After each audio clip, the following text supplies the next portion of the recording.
Cuán firme cimiento se ha dado a la fe de Dios en su eterna palabra de amor. Con el propósito de compartir con usted las inmutables verdades de la palabra de Dios, presentamos A través de la Biblia, un estudio detallado y sistemático de toda la Biblia que le ayudará a conocer lo que Dios ha revelado para nuestro provecho espiritual. Estos estudios bíblicos fueron diseñados y elaborados por el Dr. J. Vernon McGee, versado maestro de la Biblia, quien dedicó la mayor parte de su vida a la enseñanza clara y sencilla de la palabra de Dios. Acompáñenos, pues, mientras avanzamos en nuestro recorrido a través de la Biblia. Cuán firme cimiento la palabra de Dios.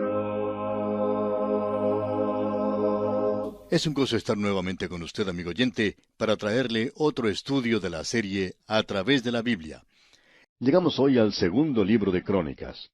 En nuestro programa anterior vimos que David había reunido todos los materiales para la construcción del templo, así como a las personas que trabajarían en la edificación. Igualmente, David trató de infundir entusiasmo, no solo en los líderes de la nación, sino también en el resto del pueblo. Él organizó los servicios del templo para cuando estuviera finalizado. Proveyó todo el dinero y le dijo a su hijo Salomón que pusiera manos a la obra. Ahora, en el segundo libro de Crónicas, veremos cómo Salomón pone manos a la obra. Cuando uno llega a este segundo libro de Crónicas, es de sumo interés notar las diferentes partes en que está dividido. Usted recordará que en el primer libro de Crónicas, todo lo que allí hay mencionado era sobre David. Se nos da 9 capítulos de genealogía. ¿Para qué mencionar tantos nombres?, se pregunta uno. 9 capítulos dedicados a mencionar quién era el hijo de quién, pero todo ello nos lleva hasta David. ¿Y por qué David? Bueno, porque él nos lleva hasta Cristo. Y el Nuevo Testamento comienza con el libro de la genealogía de Jesucristo, hijo de David. Eso es importante y es la razón por la cual se menciona. Estábamos pues hablando de David. A Saúl se le menciona solo en un capítulo, y el resto del libro, desde el capítulo 11 hasta el capítulo 29, es dedicado completamente al reino de David. Debemos recordar que en Crónicas tenemos el punto de vista de Dios, no del hombre. En los libros de Samuel y Reyes sí pudimos observar el punto de vista del hombre. Eso no tiene nada que ver con la inspiración de las Escrituras, ya que todas son igualmente inspiradas. Pero en algunos libros tenemos que Dios nos da su punto de vista, mientras que en otros Él nos muestra algo desde el punto de vista humano. Cuando observamos el punto de vista divino, ¿dónde se pone el énfasis? En David. ¿Y cuál es el énfasis que le da a David? La edificación del templo de Dios. Al llegar ahora al segundo libro de Crónicas, hay 2 cosas importantes que se debe señalar. La primera es la edificación del templo. Salomón construirá el templo y en los primeros 9 capítulos tenemos el reino de Salomón. 6 de esos capítulos, del capítulo 2 hasta el capítulo 7, están destinados a la edificación del templo. ¿En qué pone Dios el énfasis? En la construcción del templo. Esa fue la obra más grande que llevó a cabo Salomón, la más trascendental de toda su existencia. Hay muchas personas que cuando se acuerdan de Salomón, lo hacen en relación a todas las mujeres que él tuvo. De eso es lo único que se acuerdan. Y por cierto que fue algo espectacular, sin lugar a dudas. Pero Dios no pone su énfasis en eso. Él no estaba haciendo la voluntad de Dios. Dios no le dio ninguna clase de instrucción para hacerlo. Eso era contra la voluntad de Dios y provocó la división del reino, por cierto. No me venga a decir que él logró evitar su castigo por hacer eso. Él fue juzgado por Dios. El pecado, amigo oyente, siempre trae consigo juicio. No importa quién cometa el pecado. Siempre trae castigo. Y de la única manera por la cual usted puede llegar al cielo es por medio de un Salvador. Usted es un pecador y no estará en camino al cielo sino hasta cuando tenga un Salvador, y ese Salvador es Cristo Jesús. Así es que tenemos a Salomón edificando un templo. Eso es importante. Dios creyó que era importante y le dio toda su atención.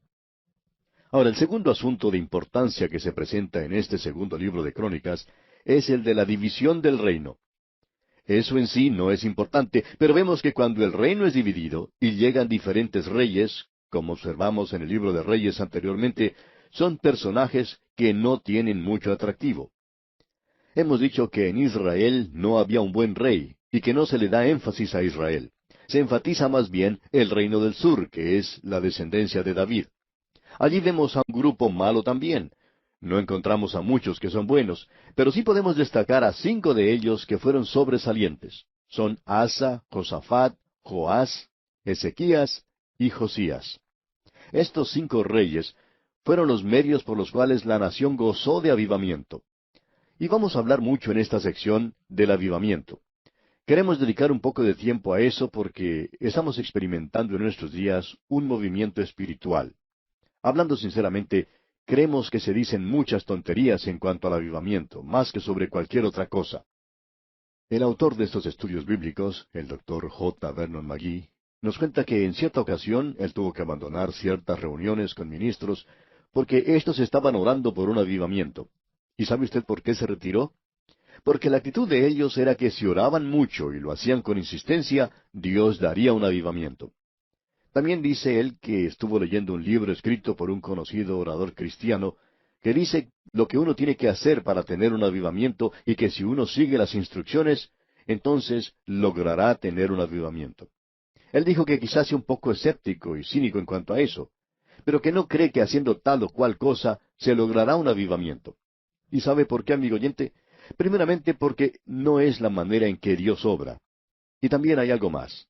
¿Sabe usted que Dios es soberano, amigo oyente? Y que no lo podemos obligar a que haga nada. Dios tiene un plan y Él no tiene ninguna intención de cambiarlo por usted o por mí. Lo importante en nuestros días, amigo oyente, es que nosotros nos pongamos a marchar según el plan de Dios. La voluntad de Dios nos llega a través de los siglos, desde la eternidad y hasta la eternidad. Y pobre de aquel que intente detener esa fuerza tan grande como lo es la de Dios. Él puede pasar sobre usted como si no estuviera allí. Alguien quizá diga, a mí no me gusta eso. Bueno, eso no importa, amigo oyente. Usted es su criatura como lo soy yo también. Y lo importante es que no sea yo el que trata de hacer que Dios haga algo. Lo importante es que Dios me haga a mí hacer algo. Y es allí donde está el problema. Nos hacemos la pregunta, entonces, ¿no quiere Dios un hijo? Seguro que lo quiere. Pero usted tiene que cumplir con sus condiciones. Pero permítame decirle, amigo oyente, no creo que usted pueda cumplirlas. Creemos que es interesante notar que el movimiento espiritual de nuestros días no ha sido logrado por algunos teólogos inspirados que han señalado ciertas condiciones para que las sigan las iglesias, porque el movimiento espiritual no está en las iglesias. La mayoría de ellas se encuentran más muertas que una piedra. Ese movimiento no está teniendo lugar entre los grandes teólogos. Al leer uno de sus libros, lo único que logra uno es cansarse. Parece que tuvieran la respuesta a todos los problemas. Quizás la tengan, pero sin ninguna clase de acción porque no hay actividad espiritual. Y debemos decir que en el día de hoy tenemos que aprender a inclinarnos ante la voluntad de Dios y debemos acercarnos más a Él y confiar en Él. Vamos a ver que hay ciertas personas, hasta reyes, que han sido usadas de una manera maravillosa porque estaban dispuestas a recibir y no a dar órdenes. Nos hemos apartado un poco del texto aquí, pero nos sentimos muy perturbados cuando pensamos en estas cosas hoy, ya que creemos que el mayor impedimento para un avivamiento en la iglesia es el liderazgo que ésta tiene. Los líderes son los que están bloqueando su desarrollo y lo han estado haciendo por años. Ahora alguien pueda decir, usted está hablando como un revolucionario. Bueno, creemos haber sido uno de ellos desde que comenzó nuestro ministerio. Lo único es que nadie nos ha escuchado y esa es la razón. Ya hemos dicho antes que no podemos traer un avivamiento por medio de los teólogos. No se produce de esa manera y francamente hablando, ni necesitamos escuchar lo que nos están diciendo. Lo que sí necesitamos, amigo oyente, es escuchar atentamente la palabra de Dios. Y es por eso que estamos aquí tratando de entregar la palabra de Dios a otros. No creemos que Dios necesite de nuestras brillantes ideas. Se nos dice en las Escrituras que no con ejército ni con fuerza, sino con mi espíritu, ha dicho Jehová. No es con nuestro cerebro ni nuestro músculo, sino con mi espíritu, ha dicho Jehová. Esa es una lección difícil de aprender, amigo oyente. Veamos ahora qué es lo que se nos dice en el primer versículo de este primer capítulo del segundo libro de Crónicas. Salomón, hijo de David, fue afirmado en su reino, y Jehová su Dios estaba con él, y lo engrandeció sobremanera. ¿Puede usted, amigo oyente, apreciar cuán bondadoso es Dios? Salomón no era la elección personal de David para ser rey, sino que había sido elegido por Dios. Y esperamos haber dejado esto en claro. No creemos que David deseara ver a Salomón como rey. Él hubiera preferido ver en ese lugar al hijo que se había rebelado contra él, a Absalón. David amaba mucho a Absalón. Y cuando este hijo fue muerto, David sufrió tremendamente. Fue algo casi imposible de soportar para David. Usted recuerda que cuando el ejército de David salió a luchar contra Absalón, él le decía a cada uno de los oficiales que salían a la lucha, tratad benignamente por amor de mí al joven Absalón. David estaba dispuesto a sacrificar cualquier cosa por ese joven. Él lo amaba mucho de veras. Absalón era en muchas maneras igual a David. Él tenía mucho del temple de David. Sin embargo, él no había sido elegido por Dios. Dios ha elegido a Salomón para que siguiera a David. Y lo interesante en este caso es que Dios va a bendecir a Salomón. En realidad, Dios no elige hombres. Él elige las cosas más débiles de este mundo. Y Dios va a usar a Salomón. David ya ha desaparecido. Lo que realmente es tremendo es que David era un gran hombre, y decimos eso porque parece que por su grandeza Salomón ha sido sobreestimado. Él no es mucho, pero Dios lo va a usar para edificar el templo. Y Salomón, hijo de David, fue afirmado en su reino, leemos aquí. O sea que el reino alcanzará su apogeo bajo el reinado de Salomón. David había puesto las bases. Dice aquí, y Jehová su Dios estaba con él, y lo engrandeció sobremanera. Nos podemos dar cuenta aquí de la bondad de Dios. Este hombre Salomón llegará a desobedecer a Dios, y lo hará de tal manera que Dios lo tiene que repudiar y decirle que él dividirá su reino. Salomón provocó la rebelión que separó el reino. Él fue el responsable de esa situación, aunque Dios no lo hizo durante el reino de Salomón por amor a David su padre. Pasemos ahora al versículo 2 de este capítulo 1 del segundo libro de Crónicas. Y convocó Salomón a todo Israel, a jefes de millares y de centenas, a jueces y a todos los príncipes de todo Israel, jefes de familias. Aquí podemos apreciar que Salomón se reúne con todos los líderes de Israel. Prosigamos ahora con el versículo 3.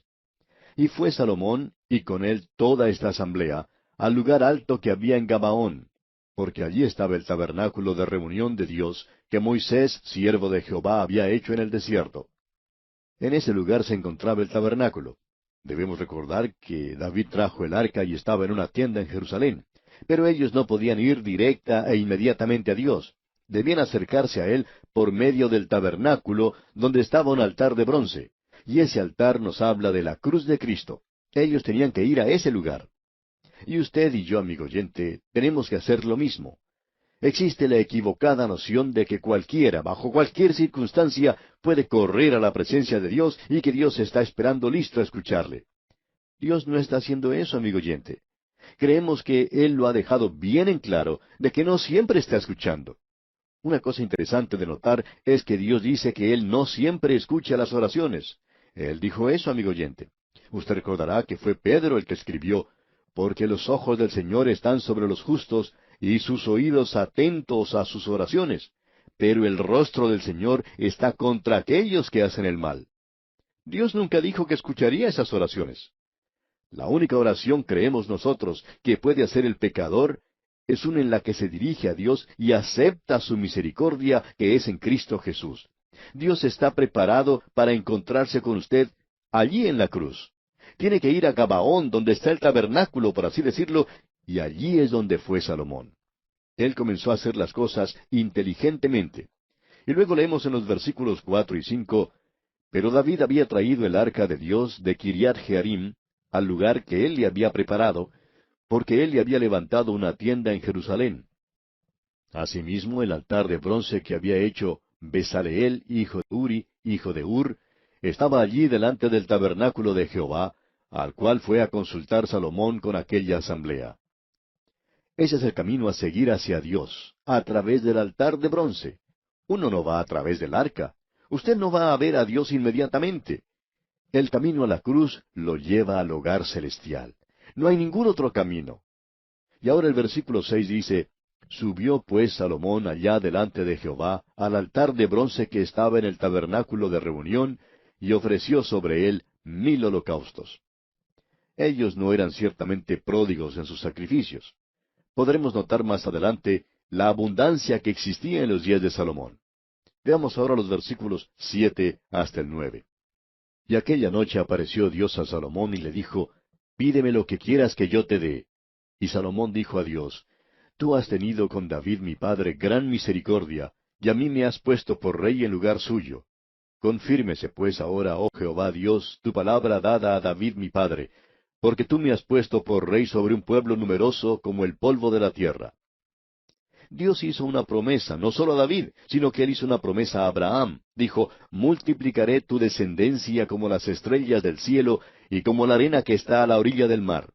Es decir, que no se puede contar. Dios había dicho que ellos habían alcanzado un lugar nuevo y que no quería que el pueblo fuera censado. Ese fue el gran pecado de David, ¿recuerda usted? Ahora el versículo 10 dice, Dame ahora sabiduría y ciencia para presentarme delante de este pueblo. Porque ¿quién podrá gobernar a este tu pueblo tan grande? Algunos dicen que Salomón fue muy inteligente al pensar en pedir sabiduría. Dios le reconoció eso. Pero ¿de dónde sacó él esa idea? Regresemos por un momento al primer libro de Crónicas, y leamos allá en el capítulo 22, versículo 12, donde encontramos a David diciéndole a Salomón, Y Jehová te dé entendimiento y prudencia, para que cuando gobiernes a Israel, guardes la ley de Jehová tu Dios. En el versículo 7 del mismo capítulo 22, vemos que David le dijo a Salomón, Hijo mío, en mi corazón tuve el edificar templo al nombre de Jehová mi Dios. Luego le explica que no lo pudo hacer porque había derramado mucha sangre, y Dios no le permitía hacerlo. Luego dice en el versículo 11, Ahora pues, hijo mío, Jehová esté contigo, y seas prosperado, y edifiques casa a Jehová tu Dios, como él ha dicho de ti. Luego él continúa diciendo lo que mencionamos antes, allá en el versículo 12, y que es de suma importancia y vale la pena repetir. Dijo, Y Jehová te dé entendimiento y prudencia, para que cuando gobiernes a Israel, guardes la ley de Jehová tu Dios. Por lo menos Salomón estaba escuchando lo que su padre decía. Tenemos que reconocer eso. Él estaba prestando atención a lo que le había dicho David. Entonces, cuando Dios le pregunta a Salomón qué es lo que él quería, Salomón contesta, necesito sabiduría. Mi padre sabía que yo necesitaría sabiduría y eso es lo que deseo. Y Dios le reconoce eso a Salomón.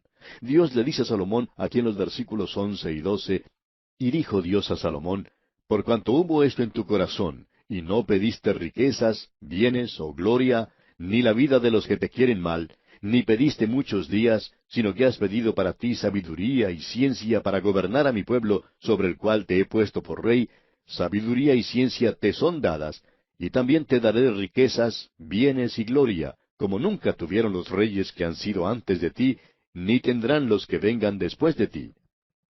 Dios le dice que le da esa sabiduría. Tenemos que aclarar que no se trata de discernimiento espiritual, sino que era simplemente sabiduría para gobernar su nación como rey. Pasemos ahora al versículo 15 de este capítulo 1 del segundo libro de Crónicas. Y acumuló el rey plata y oro en Jerusalén como piedras, y cedro como cabrahigos de la cefela en abundancia. En nuestros días es el árbol sicómoro el que se ve en forma abundante. Uno no puede ver muchos cedros. Él decía que quería ver árboles de cedro en tanta abundancia como los árboles sicómoros, y que el oro y la plata tan comunes como las piedras. ¿Ha tenido usted, amigo oyente, la oportunidad de visitar esa tierra? ¿O ha visto quizá alguna vez fotos de ese lugar? Hay más rocas y piedras que en ningún otro lugar. Es algo realmente sorprendente. Y aquí vemos que el oro y la plata llegan a ser tan comunes como las rocas. Podemos apreciar qué clase de reino recibió Salomón. Es muy difícil para nosotros poder apreciar hoy todo lo que David hizo, todo lo que él reunió para la edificación del templo. Y ahora el versículo 17 nos dice, y subían y compraban en Egipto un carro por 600 piezas de plata, y un caballo por 150, y así compraban por medio de ellos para todos los reyes de los heteos y para los reyes de Siria. Salomón ahora está entrando en un territorio que en realidad no debe pisar. Se le había dicho que no debía multiplicar los caballos, pero él lo hace. En el segundo capítulo comenzamos con la edificación del templo, y leemos entonces aquí en el primer versículo: Determinó pues Salomón edificar casa al nombre de Jehová, y casa para su reino. Luego vemos en el versículo 2 de este capítulo 2 del segundo libro de Crónicas: Y designó Salomón 70,000 hombres que llevasen cargas, y 80,000 hombres que cortasen en los montes, y 3,600 que los vigilasen. Tenemos que los planos para la edificación del templo habían sido preparados por David. Salomón ahora comienza la organización que hace falta para la edificación del templo. Esta es la parte del reino de Salomón que Dios enfatiza. Ninguna otra cosa, sino esta. Y proseguimos leyendo en el versículo 3: Y envió a decir Salomón a Hiram, rey de Tiro: Haz conmigo como hiciste con David mi padre, enviándole cedros para que edificara para sí casa en que morase. Hiram tenía un gran afecto por David. Y David sentía de la misma manera hacia Hiram, y Salomón aprovecha eso para solicitar su ayuda. Salomón tenía problemas con Hiram. Mejor dicho, Hiram tenía problemas con Salomón. Él había sido muy generoso con David, pero encuentra que Salomón es una persona difícil de tratar. Y leemos ahora en el versículo 4: He aquí yo tengo que edificar casa al nombre de Jehová mi Dios, para consagrársela, para quemar incienso aromático delante de él, y para la colocación continua de los panes de la proposición, y para holocaustos a mañana y tarde, en los días de reposo, nuevas lunas, y festividades de Jehová nuestro Dios, lo cual ha de ser perpetuo en Israel. Hay algunas críticas en lo que se relaciona a la restauración de los holocaustos durante el milenio. Y la única respuesta que se puede dar es: Dios así lo ha ordenado. Por supuesto, ellos tendrán mucho significado. Creemos que ellos serán una señal que indica qué fue lo que ocurrió en el sacrificio de nuestro Señor Jesucristo. Y ahora en el versículo 5 leemos: Y la casa que tengo que edificar ha de ser grande, porque el Dios nuestro es grande sobre todos los dioses. Ahora, ¿qué es lo que hace de algo común una cosa grande? ¿Qué es lo que hace de un hombre una persona grande? ¿Qué es lo que hace una nación o una iglesia grande? Dios, amigo oyente, solamente Dios. Y eso es algo que estamos perdiendo de vista en nuestros días. Ahora fíjese usted lo que dice Salomón aquí en el versículo 6. Mas ¿quién será capaz de edificarle casa, siendo que los cielos y los cielos de los cielos no pueden contenerlo? ¿Quién pues soy yo para que le edifique casa, sino tan solo para quemar incienso delante de él? El sacrificio era el camino que ellos utilizaron para llegar a Dios. Y la única manera en que nosotros, amigo oyente, podemos llegar a Dios en nuestros días es por medio del sacrificio del Señor Jesucristo. Lo importante que debemos notar en esta situación es que Salomón no tenía ninguna duda en cuanto a quién era Dios, o si él llegaría a ocupar el lugar que él estaba edificando. Y bien, vamos a detenernos por hoy aquí, porque nuestro tiempo ha tocado ya a su fin. Continuaremos en la consideración de este asunto, Dios mediante, en nuestro próximo programa.